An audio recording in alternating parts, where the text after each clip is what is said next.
जय Hind friends. I hope कि तुम्हें चीज़ें अच्छे से समझ आ रही होंगी और तुम अच्छे से समझ पा रहे होगे जो नाउन टॉपिक हम पढ़ रहे हैं, और पीछे के कॉन्सेप्ट्स तुम्हें अच्छे से सारे समझ आए होंगे और काफ़ी इंटरेस्ट आ रहा होगा अब इस टॉपिक के अंदर। तो हमने जो कॉन्सेप्ट पीछे सीखे हैं बहुत इंपॉर्टेंट थी कल की क्लास भी, और उसी तरह से आज की क्लास भी बहुत ज़्यादा इंपॉर्टेंट रहने वाली है। तो थोड़ा सा ध्यान लगा करके समझना है। तो अब हम स्टार्ट कर रहे हैं क्लास को, और स्टार लगा करके नोट कर लीजिए। आज का पहला कॉन्सेप्ट होगा ये, इस टाइप का कुछ कॉन्सेप्ट होगा जो हम वर्ब सब्जेक्ट वर्ब एग्रीमेंट जो टॉपिक है हमारा, उसमें भी सीख लेते हैं, उसमें भी पढ़ते हैं इसी टाइप से, लेकिन इसमें हमें ज़रूरत है इसलिए हम यहाँ भी देखेंगे।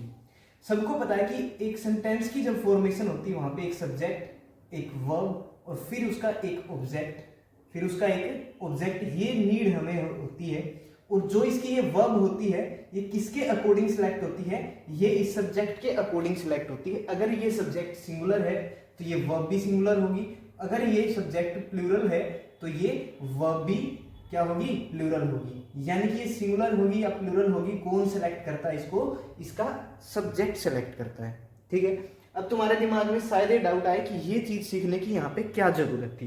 तो मैं तुम्हें बताता हूं। जैसे देखो, नेम ऑफ एनीथिंग, किसी का भी नेम आएगा, नेम ऑफ एनीथिंग, किसी का भी नेम आएगा, उसके बाद उसके जो बाद क्या होगी? जो वर्ब सेलेक्ट होगी यहां से। यानी कि नेम ऑफ एनीथिंग आया वो तो हमने सब्जेक्ट सेलेक्ट कर लिया। अब ये नेम ऑफ एनीथिंग आएगा, इसी के अकॉर्डिंग इसकी जो वर्ब होगी वो सिलेक्ट होगी। वो सिंगुलर है या फिर वो प्लूरल है, वो इसी के अकॉर्डिंग सिलेक्ट होगी। तुम कहोगे बात अभी थोड़ी क्लियर नहीं हुई, हमें अभी नहीं समझ आया कि क्या बताना चाह रहे हो। जैसे मैं कह दूं नेम ऑफ अ प्लेस, किसी प्लेस का नाम है, तो तुम सीधे सीधे कह दोगे कि सिंगुलर है, इसकी वर्ब भी क्या कर दो? सिंगुलर सिलेक्ट कर दो, कोई दिक्कत ही नहीं है यहाँ पे। यानी कि किसी भी चीज का नाम रख देते हैं हम, सिंगुलर है तो सिंगुलर, प्लूरल है तो प्लूरल। बात समझ आई इतनी? लेकिन एक एक्सेप्शन केस होता है नेम ऑफ सब्जेक्ट। हमने इसमें बहुत सारे कुछ भी चीजें रख लो, उसी के अकॉर्डिंग चले जाते हैं। यानी नेम ऑफ एनीथिंग लिख दिया मैंने इसीलिए ताकि तुम्हें कंफ्यूजन ना हो। लेकिन कॉन्सेप्ट हमें इसके अंदर जो सीखना है एग्जाम के लिए बहुत ज्यादा इंपॉर्टेंट है, वो क्या है? Name of subjects. इसके बाद क्या होता है वो हमें सीखने की बहुत ज्यादा जरूरत है, और कंफ्यूजन ये क्रिएट होती है जो वो यहां से क्लियर हो जाएगी कि नेम ऑफ सब्जेक्ट के बाद कब सिंगुलर आता है और कब प्लूरल आता है। ये एक बहुत बड़ा मसला बन जाता है। क्यों? क्योंकि एग्जामिनर जो चीज पूछेगा वो नॉर्मल नहीं पूछेगा तुमसे। ठीक है, तो वहां पे हमें कब सिंगुलर आएगा कब प्लूरल आएगा उसका कॉन्सेप्ट सीखना है। ये सिंगुलर कब आएगा? ये सिंगुलर तब आएगा जब तुम मान के चलो नॉर्मली एक सब्जेक्ट की बात करोगे।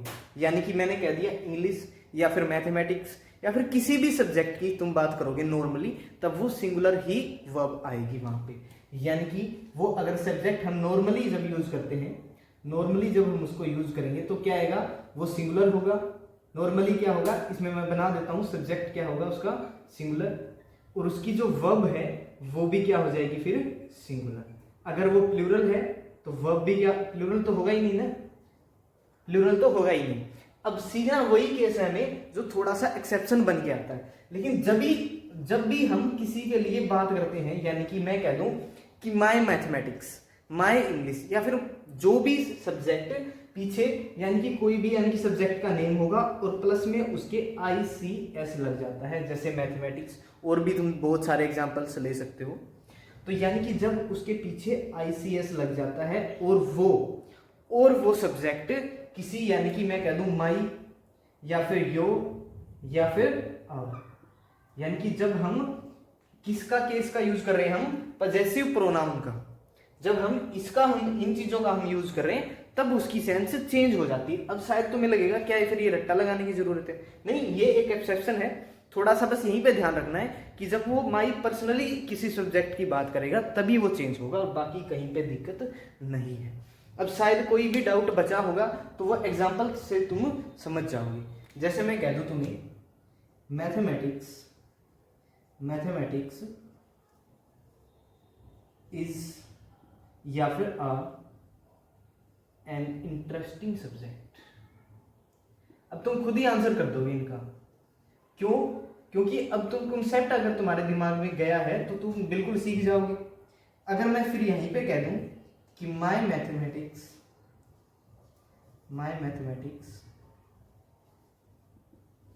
इज या फिर आर वेरी स्ट्रॉन्ग। अब ये बता दो यहाँ पे कौन से टाइम पे कब इज आएगा, कब आर आएगा। ये तो बात सबको शायद पता होगी कि ये सिंगुलर होती है और ये प्लूरल होती है, ये सिंगुलर और ये प्लूरल। अब यही देखिए मैथमेटिक्स की बात की जाएगी, लेकिन यहाँ पे जो वर्ब है वो यहाँ पे चेंज हो जाएगी। यही चीज हमें सीखने की जरूरत थी, लेकिन पूरा कॉन्सेप्ट सीखते हुए चले जाएंगे हम, बाकी और भी चीजें सीखी जा सकी। ठीक है, बिगिनर्स के लिए ये बहुत काम आएगा, क्योंकि कईयों को बिल्कुल अब हम मान के चलो स्टार्टिंग से सीख रहे हैं चीजों को, तो ये भी नहीं पता लगता कि कब वर्ब सिंगुलर है, कब क्यों वर्ब सिंगुलर प्लूरल बनती है, तो उनको जरूर यहाँ पे फायदा होएगा। अब ये बताओ, मैंने कहा था जब नॉर्मली जब तुम यूज करोगे किसी भी सब्जेक्ट को, तो वो क्या लेगा, नॉर्मली ही सिंगुलर वर्ब ले लेगा, वहां पे प्लूरल वर्ब नहीं आएगी। अब मैंने तुम्हें ये भी बताया था दूसरे केस में कि यहाँ पे जब पजेसिव प्रोनाउन, नेक्स्ट कॉन्सेप्ट पे आ जाओ। अब ये बिल्कुल आसान सा कॉन्सेप्ट है, लेकिन एग्जाम में हमसे कई बार गलतियां करवा देता है, इसलिए थोड़ा सा ध्यान से देख लेना इसको। नेक्स्ट कॉन्सेप्ट है किसी भी नाउन के पीछे, किसी भी नाउन के पीछे या फिर हम बोलते हैं साथ में, ये नेक्स्ट कॉन्सेप्ट हेडिंग बना के चलना है। किसी भी नाउन के पीछे एस या फिर ईएस लग जाता है, एस या फिर ईएस लग जाता है, तो ये नाउन प्लूरल बन जाता है। तो ये नाउन क्या बन जाता है, प्लूरल बन जाता है। इतनी बात में तो कोई दिक्कत नहीं होगी, ये नाउन क्या बन जाता है, प्लूरल बन जाता है। आगे इतनी बात समझ में, ठीक है। अब ये नाउन प्लूरल बन जाता है, ये चीज भी हमें सीखने की यहाँ पे क्यों जरूरत पड़ रही है, क्योंकि ऐसे वर्ड्स होते हैं जो नाउन टॉपिक से रिलेटेड हैं और एरर बन जाते हैं इस पे। जैसे कि मैं बोल दूं अब शू है, अब शू है तो उसको हम शूज भी बोल सकते हैं और शू भी बोल सकते हैं। बात समझ आई? अब भी थोड़ा सा डाउट रहेगा, लेकिन एक और एग्जांपल देता हूं मैं। एक बोलते हैं सीसर और एक इसी को बोल देते हैं सीसर्स।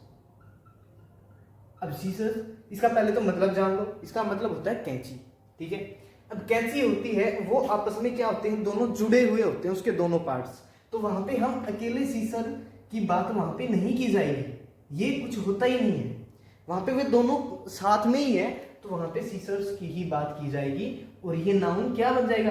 तो हमसे गलती क्या होती है कि हम सोचते हैं सीसर्स है, ठीक है, उसको फिर मान लेते हैं कैंची है। अगर वो कैंची ही है तो वो सिंगुलर नाउन है, ऐसा नहीं होता, वो डायरेक्ट प्लूरल नाउन बन जाता है।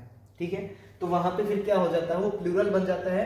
तो उसके बाद में अगर वर्ब आई, अगर उसके बाद में वर्ब आई तो उसका किसका इफेक्ट लेगी, वो तो अपने सब्जेक्ट का इफेक्ट लेगी, यानी कि वो भी क्या आएगी, प्लूरल ही आएगी।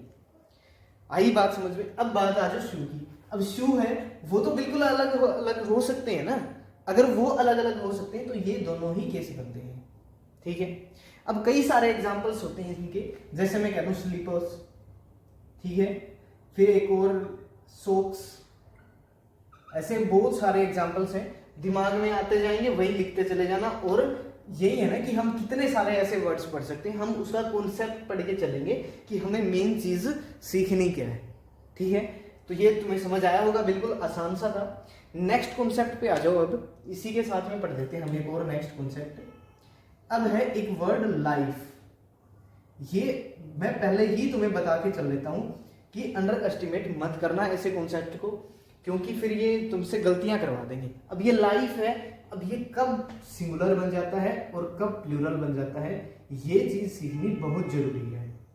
ठीक है, अब ये सिंगुलर कब बन जाता है, सिंगुलर ये तब बन जाता है क्योंकि लाइफ हमें पता है कि अनकाउंटेबल नाउन है, काउंट नहीं कर सकते ना उसको, तो फिर ये सिंगुलर तब बन जाता है, तब क्या बन जाता है, जब ये अनकाउंटेबल होगा। अनकाउंटेबल कब होगा, जब हम मान के चलो तुम्हारी जिंदगी, मेरी जिंदगी, किसी की भी बात कर रहे होंगे।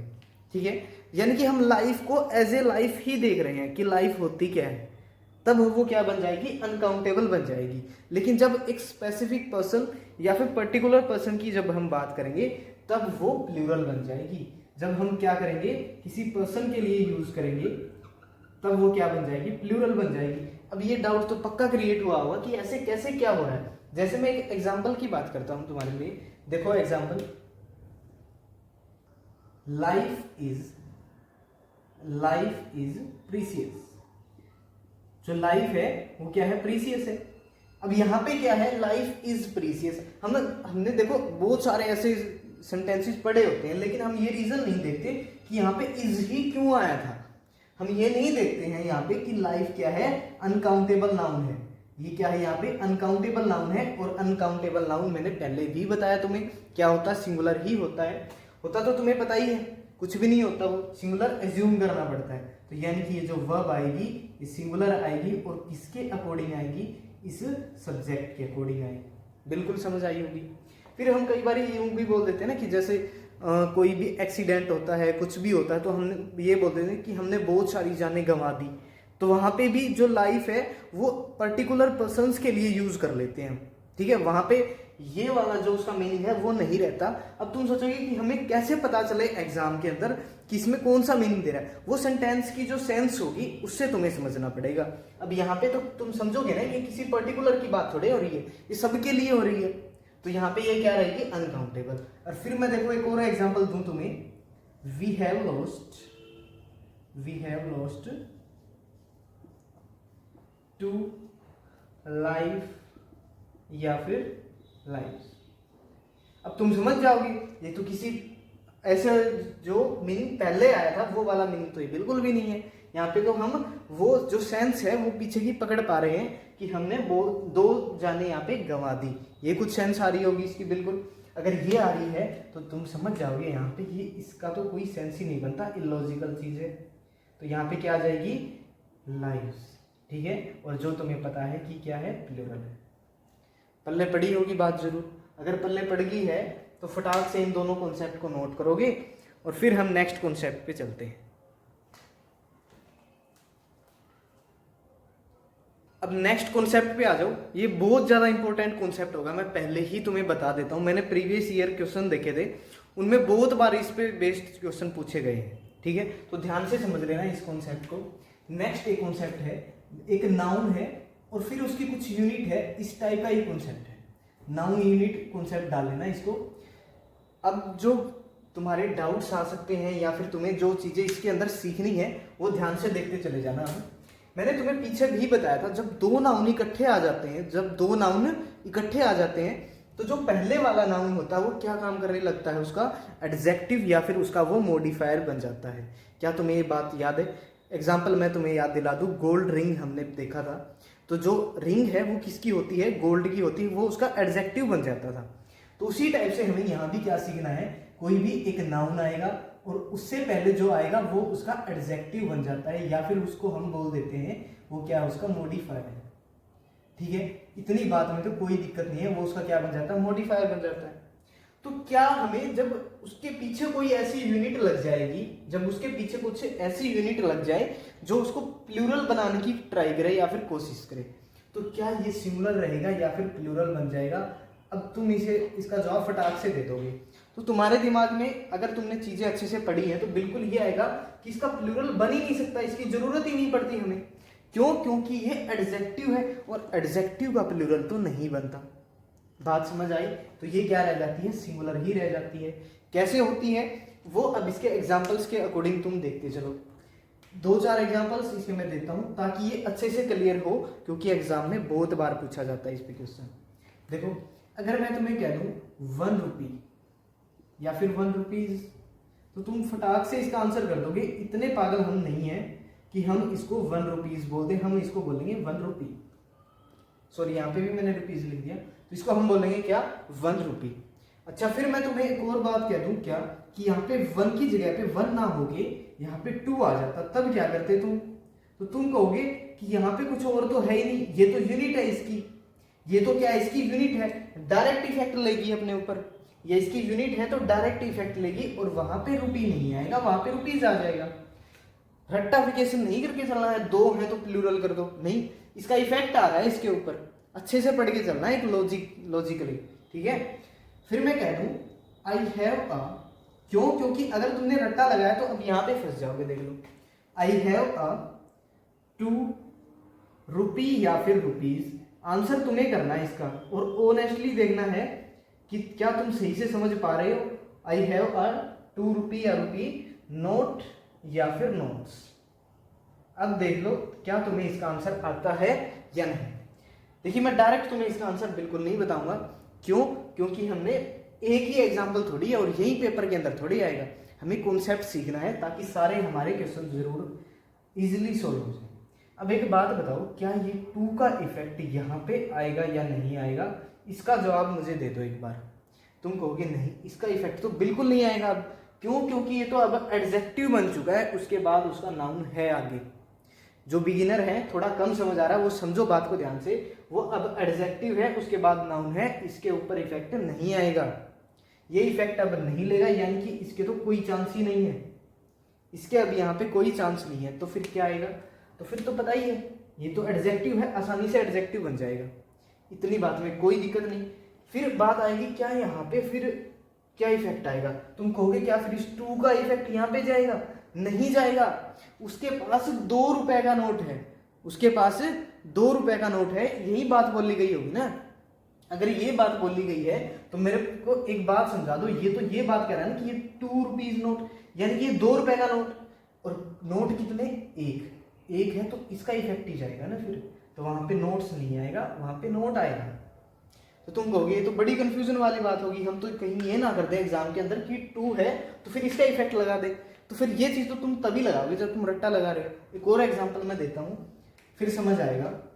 आई हैव 2 रुपी या फिर रुपीज। आई हैव 2 रुपी या फिर रुपीज।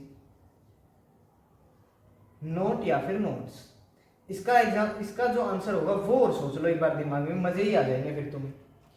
देखो, अगर अब ये 2 है, ये इफेक्ट नहीं लेगा, ये बात तो तुम सीख गए। इस बात में तो तुम्हें दिक्कत नहीं आई थी, मेरे को भी पता है दिक्कत नहीं आई, ये सीख गए थे क्योंकि ये एडजेक्टिव बन जाता है। अब इसका इफेक्ट आएगा बिल्कुल, क्योंकि अब उसके पास नोट 1 नहीं है, अब उसके पास नोट 2 है। अब पल्ले बड़ी बात। अब शायद तुम्हारा डाउट जरूर क्लियर हुआ होगा क्यों इस ए का इफेक्ट डायरेक्ट वहां पे गया था। ठीक है, अगर तुम्हें ये चीज अच्छे से समझ आई होगी, मेरे अकॉर्डिंग मैंने बहुत अच्छे से ये एग्जांपल देखे थे और अच्छे से ही तुम्हें मतलब कि बताया है, तो फटाक से इसको नोट कर लोगे और फिर आगे चलते हैं। तो आज की क्लास के अंदर हम यहीं तक पढ़ लेते हैं, और जो नेक्स्ट इसकी क्लास आएगी नाउन टॉपिक की, वो लास्ट क्लास में भी हो सकती है। ठीक है, तो बस थोड़ा सा ही नाउन टॉपिक और बचा है, और नेक्स्ट जो क्लास होगी उसके अंदर हम जो इसके बचे हुए जितने भी इम्पोर्टेंट कॉन्सेप्ट्स बचे हुए हैं वो सारे पढ़ लेंगे। और नेक्स्ट टॉपिक जो हम पढ़ेंगे वो मैं पहले बता के चल रहा हूँ, वो हम प्रोनाउन टॉपिक पढ़ेंगे। ठीक है, तो आज यहीं तक पढ़ते हैं।